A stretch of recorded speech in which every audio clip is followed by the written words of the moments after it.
Hello বন্ধুরা, আমি রিমা চলে এসেছি একটা নতুন ভিডিও নিয়ে। আপনারা দেখতে থাকুন আমি কি করতে থাকি, আর আমার কাজটাই বা কী, কাজ ছাড়া আর কি করতে পারি, তাই না? তো দেখতে থাকুন। এটা কি দেখতে পাচ্ছেন, আমি কড়াইতে বালি দিয়ে দিয়েছিলাম, বালি গরম হচ্ছে, আর তার মধ্যে কি করব, কাজু বাদাম ভাজা করব। তো হ্যাঁ, একটা কথা, যদি বাড়িতে ভাঙা কড়াই মানে খারাপ কড়াই বা অন্য কিছু থেকে থাকে, মাটির সরা বা মালসা, তাতে করে ভাজলে বেশি ভালো হয়, কারণ এটা দিয়ে এতটাই কষ বেরোবে, আপনারা দেখতেই থাকুন যে কড়াইটা পুড়ে পুড়ে একদম বিচ্ছিরি হয়ে যাবে। তাই যদি ভাঙা কড়াই বা মালসা, মাটির মালসা বা মাটির সরা থাকে করে নেবেন, সেটাতে করে করবেন। আর দেখুন, এই যে বালিগুলোর মধ্যে দিয়েছি, বালিগুলো গরম হয়ে গেছে, বাদামগুলো ভাজা হচ্ছে। কীরকমভাবে ভাজা হচ্ছে দেখুন, কেমন ধোঁয়া হচ্ছে।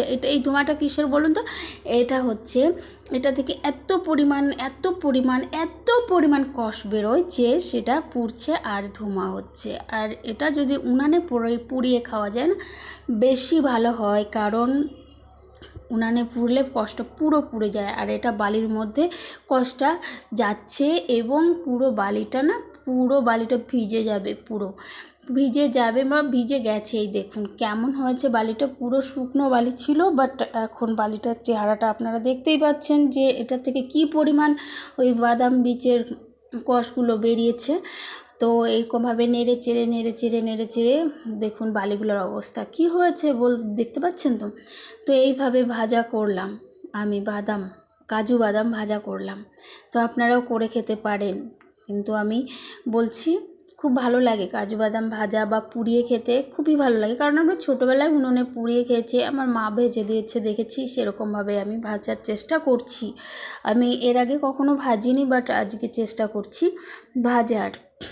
দেখুন কি সুন্দর ভাজা হচ্ছে, খুব ভালো লাগছে।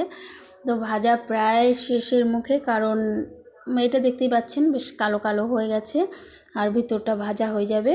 আর তারপর ভাজা হওয়ার পরে আমি ঢেলে দিলাম কড়াই থেকে, মাটিতে ঢেলে দিলাম, কারণ ওটা তো গরম বালি, ওটা তো হাত দেওয়া যাবে না, কারণ ঢেলে দিলাম, একটুখানি ঠান্ডা হোক, তারপর আস্তে আস্তে ওটার থেকে সব বেছে নিয়ে নেব। তো আমি কি করলাম, সব কটাকে আলাদা আলাদা করলাম, তারপর একটু পরে আমি তুলে নিয়ে চলে আসবো এখান থেকে। এখন হাত দেওয়া যাবে না, কারণ প্রচণ্ড গরম, তার মধ্যে বালিগুলো পুরো ভিজে গেছে, দেখতেই পাচ্ছেন বালিগুলোর অবস্থা কি, একবারে পুরো মানে বাদাম বীজের কষে ভিজে গেছে। তারপর আলাদা করে রাখলাম খানিকক্ষণ, এরকম রাখার পর আমি রোদে নিয়ে এসে মেললাম, কারণ রোদে নিয়ে এসে দিলাম, কারণ একটাই যে ওর গায়ে এত পরিমাণ বালি লেগে গেছে ওই কষের জন্য, ভাবলাম রোদে দিয়ে দিলে তাহলে যদি বালিগুলো মানে ছেড়ে যায় তাহলে তো ভালো হবে, না হলে তো খেতে মানে ওগুলো ছাড়াতে কষ্ট হবে। দেখুন হাতে কি পরিমাণ লেগে গেছে বালি। তো যাই হোক, ঠান্ডা হয়ে গেছে, রোদেও দিয়েছিলাম, কিন্তু তবু বালিগুলো ছাড়াতে পারিনি। আমি ঠিক বুঝতে পারলাম না যে কিভাবে কি করতে হয়। তো মেয়েকে বলেছিলাম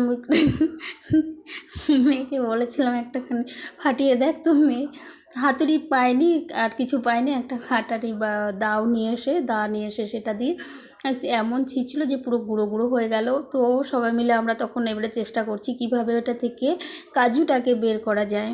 তো অনেক চেষ্টার ফলেও কিন্তু বার করতে পারছি না। দেখুন এখনও কি পরিমাণ কষ রয়েছে, যে মানে যখনই এটাকে আঘাত করছি তখনই এটা দিয়ে কষ বেরোচ্ছে, আর এই কষগুলো না ভীষণ মারাত্মক। হাতে লাগা মাত্র হাতের চামড়াটা মানে একটা স্পট পড়ে যাবে, তারপর আস্তে আস্তে সেই হাতের চামড়া উঠে যায়। তবুও আমরা এটাকে চেষ্টা করলাম, আমরা তিনজনে মিলে, আমার মেয়ের হাতে লেগে গেছে ছিঁচতে যেয়ে।